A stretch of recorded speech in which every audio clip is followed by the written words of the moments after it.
Maps tell us where we are, but what happens when the land beneath your feet should not exist? Will your adventure lead to fortune or to your doom? Welcome to Quicktail English.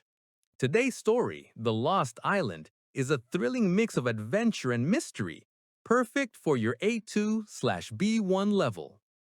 My name is Captain Alex. I am a ship captain, and I love the sea. My team and I were sailing across the Pacific. Our pilot, Leo, was checking the coordinates.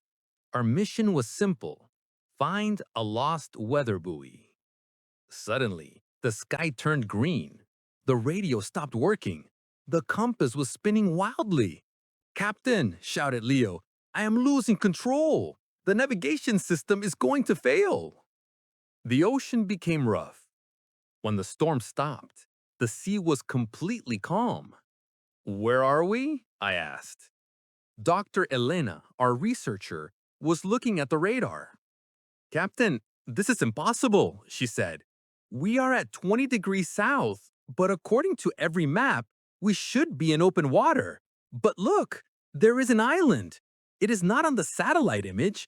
It is a lost island." The island was beautiful. It had a strange purple-green jungle and a huge mountain shaped like a spiral. We decided to go ashore.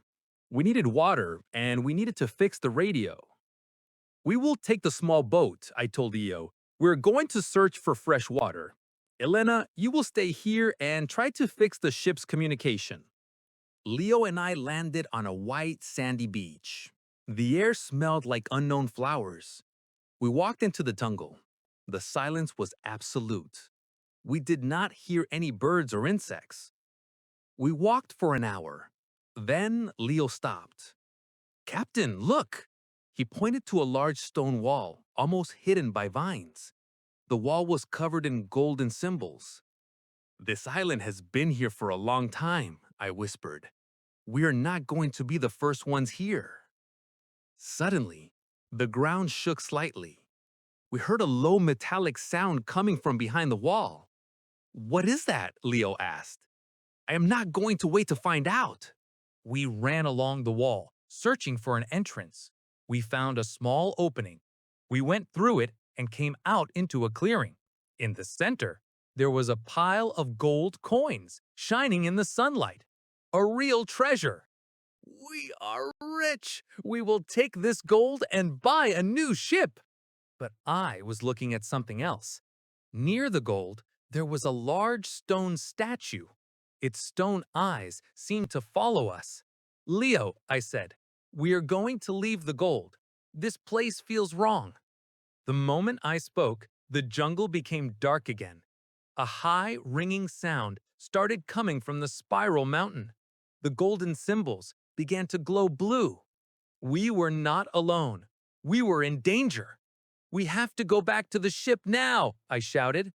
We ran as fast as we could. We did not look back at the gold. We could hear the metallic ringing sound getting closer. It was following us. We reached the beach. Dr. Elena was already packing the equipment. "The radio is working now!" she shouted. "But the island, it is disappearing from the radar. It is moving!" We jumped into the small boat. As we pulled away, we could see the spiral mountain slowly sinking into the water. We did not get the gold, but we did get out alive. We will never forget the lost island. Next time, we will be more careful about where we are going to sail. This exciting story helped us practice future tenses. We used will for quick decisions, "I will take the boat," and "be going to" for plans and predictions. "The system is going to fail." This is crucial for discussing adventures. Here are some new words we learned today: uncharted, spinning, buoy, spiral, go ashore, vines, clearing, tombstone. If you want more thrilling adventures, mysteries, and grammar lessons for A2 to B1 English, please like this video, subscribe to our channel, and share it with a friend.